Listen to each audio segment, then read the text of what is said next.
दोस्तों, मैं हूं doctor Amit Shukla, lifestyle and basic health care expert. अपने channel science and art of health के इस एपिसोड में हम आपका स्वागत करते हैं। दोस्तों, आज हम चर्चा करेंगे एक नए सब्जेक्ट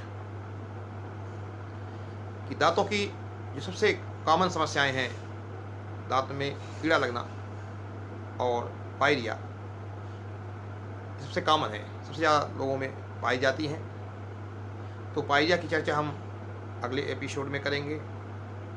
आज हम बात करेंगे कि दांत में कीड़ा लगना या कैविटी, जिसको कैरीज भी बोलते हैं, कैसे होती है और इसके क्या कारण हैं और क्या रिस्क फैक्टर हैं जिनके द्वारा हम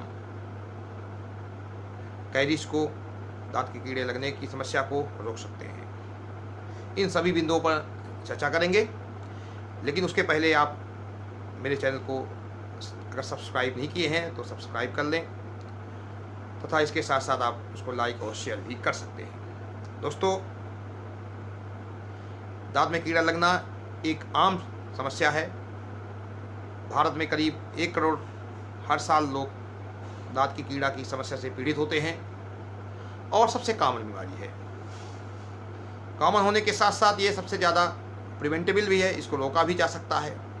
अगर इसको थोड़ा सा ध्यान दे दिया जाए तो इस बीमारी को आप रोक सकते हैं, दांत की कीड़ा लगने की समस्या से बच सकते हैं, कैरीज की समस्या से बच सकते हैं। दोस्तों, दांत में कीड़े लगने के जो मुख्य कारण है वो है प्लाक। प्लाक एक प्रकार की बायोफिल्म है, एक प्रकार की ट्रांसपेरेंट फिल्म है, एक प्रकार की झिल्ली है जो कि दांतों की सतह पर बनती है और बैक्टीरिया के द्वारा बनती है।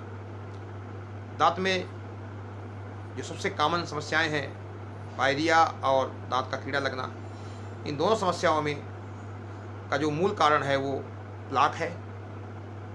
बैक्टीरिया की वैरायटी अलग अलग हो सकती है, लेकिन जो मुख्य बेसिक कारण है वो प्लाक है। जब हमारा मुंह का स्वास्थ्य बिगड़ जाता है, यानी हम प्रॉपर ब्रशिंग नहीं करते हैं, प्रॉपर सफाई नहीं रखते हैं, ओरल हाइजीन मेंटेन करके नहीं रखते हैं, तो हमारे दांतों की सतह पे एक फिल्म बन जाती है, एक परत बन जाती है जो कि ट्रांसपेरेंट होती है, झिल्ली होती है। वो आंखों से दिखाई तो नहीं देती है, लेकिन वो रहती है। जब प्रॉपर सफाई नहीं करते हैं तो झिल्ली दांतों से चिपक जाती है और उस झिल्ली में बैक्टीरिया अच्छी तरह से पनप सकते हैं, ग्रोथ करते हैं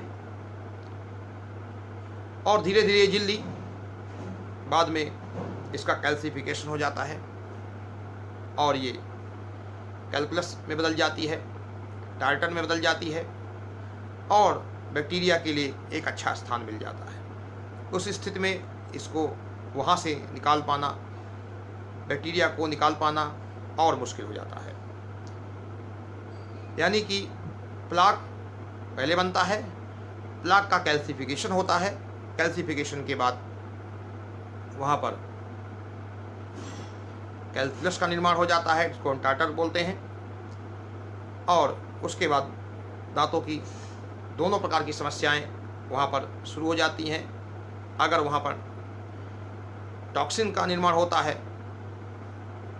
टॉक्सिन के कारण हमारे मसूड़े सूज जाते हैं और मसूड़ों में सूजन के बाद ये सूजन हड्डियों तक पहुंच जाता है, जिसके कारण हड्डियां भी सूज जाती हैं और हड्डियों में सूजन के कारण हमारे दांत हिलने लगते हैं। इस बीमारी को हम पायरिया बोलते हैं, जिसकी चर्चा हम अगले एपिसोड में करेंगे।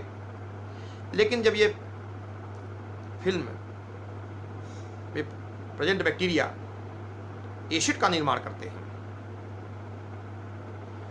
एसिड बनाते हैं, तो ये एसिड हमारे दांत की सतह पे उपस्थित इनेमल को, बाहरी परत को डिसोल्यूशन कर देता है, घोल देता है, जिसके कारण हमारे दांतों में एक गड्ढा बन जाता है। जनरली भाषा में तो हम कैविटी या गड्ढा या कीड़ा भी बोलते हैं। ये एसिड का नाम होता है लैक्टिक एसिड। स्ट्रेप्टोकाकस म्यूटेंट्स नामक बैक्टीरिया के द्वारा जो हमारे खाने में शुगर होता है वह शुगर को लैक्टिक एसिड में बदल देता है, और लैक्टिक एसिड हमारे दांतों की सतह में जो बाहरी परत होती है उसको घोल देता है, और घोलने के बाद वहाँ पर एक गड्ढा बन जाता है जिसके द्वारा बैक्टीरिया अंदर प्रवेश करता है। जब पहली बार बैक्टीरिया प्रवेश करता है तो दूसरी जो लेयर होती है वहाँ पर पहुँच करके उस लेयर को भी खराब करता है, जिसके कारण हमें ठंडा गर्म का एहसास होता है। अगर हम इस समय भी ट्रीटमेंट ले लेते हैं तो दांत की सफाई करके वहाँ पर फिलिंग कर देते हैं और ठंडा गर्म की समस्या ख़त्म हो जाती है, और बैक्टीरिया की ग्रोथ को भी रोका जा सकता है। लेकिन अगर हम वहाँ पर भी ट्रीटमेंट नहीं लिए तो ये बैक्टीरिया हमारी तीसरी लेयर यानी पल्प में जाता है, दांतों की पल्प में जाता है, और वहाँ सूजन पैदा करता है। क्योंकि दांत के अंदर का स्पेस बहुत कम होता है, तो स्पेस कम होने के कारण हमारे नस में दबाव पड़ता है, और ये नस में दबाव होने के कारण हमें दर्द का महसूस होता है और हमें दर्द मालूम पड़ता है। कभी कभी ये इन्फेक्शन बोन तक पहुंच जाता है, जिसको हम पेरीएपिकल एब्सेस बोलते हैं, और सूजन हो जाती है। स्वेलिंग के कारण दर्द, पेन, बुखार सब कुछ होता है। तो ये हुआ इसकी मैकेनिज्म कि कैसे बैक्टीरिया हमारे दांतों में प्रवेश करता है। दोस्तों, प्लाक को कौन से फैक्टर हैं जिनके कारण हमारे दांतों में प्लाक का निर्माण होता है, यानी बैक्टीरिया हमारे दांतों से चिपकता है, इस पर भी हम थोड़ा चर्चा करना चाहते हैं। तो सबसे बड़ी पहली बात है कि दांत की लोकेशन, हमारे पीछे के दांतों की जो सफाई है और कम हो पाती है, क्योंकि उनकी बनावट भी ऐसी है, और पीछे के दांतों में सफाई कम होने के कारण वहाँ प्लाक का निर्माण, फूड पार्टिकल अच्छे से चिपकते हैं, और जिनके कारण वहाँ पर कैरीज या दांत की कीड़ा लगने की समस्या आम है पीछे के दांतों में, जो पीछे के दाढ़ के दांत होते हैं, जिनको हम मोलर भी कहते हैं। इसके अलावा दूसरा कारण है कि हमारे खाने में शुगर की मात्रा अगर ज़्यादा है, शुगरी आइटम की मात्रा ज़्यादा है, इसके कारण भी कीड़े लगने की समस्या बढ़ जाती है।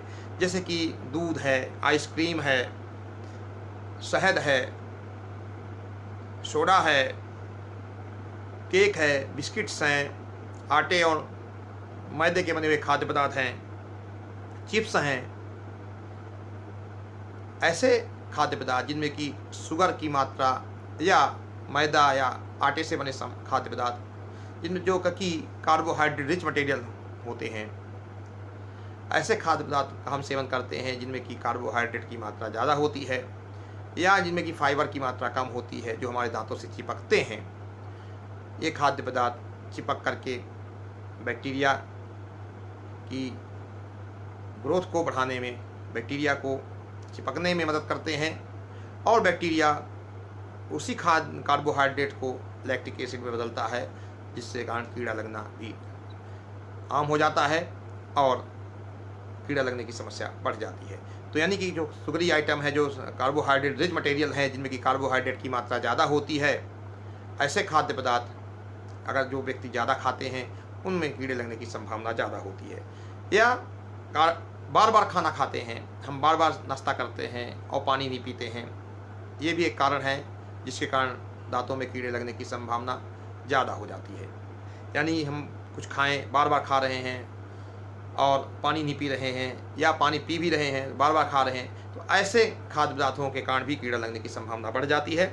इसके अलावा ऐसे माएँ जो कि रात में सोते समय बच्चों को दूध पिलाती हैं और पानी नहीं पिलाती हैं, या पानी पिलाती भी हैं तो उनको अगर बेड टाइम में दूध पिलाती हैं, तो ऐसे बच्चों को भी कैरी लगने की संभावना बढ़ जाती है।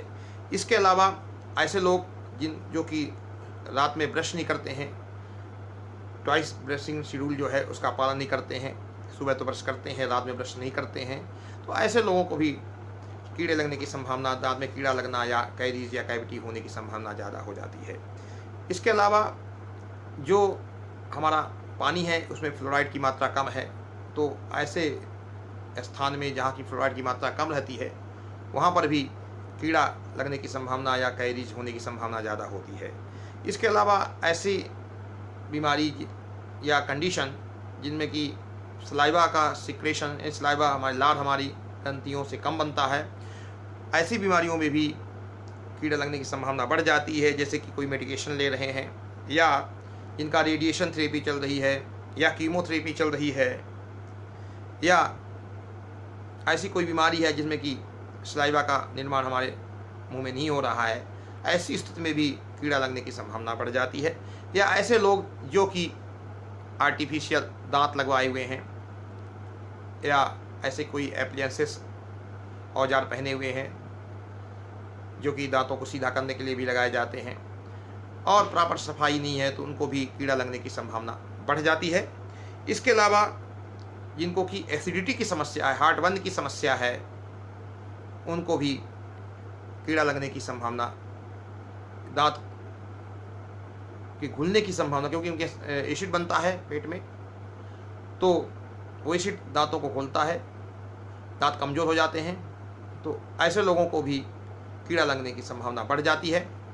या ऐसे लोग जिनको ईटिंग डिसऑर्डर है, जिसकी एनोरेक्सिया है, खाना कम खाते हैं या खाना खाने के बाद उनको उल्टी हो जाती है, ऐसी स्थिति में भी दांतों का घुलना आम हो जाता है, दांत हमारे कमज़ोर हो जाते हैं और हमारे दांतों में इन्फेक्शन हो जाता है।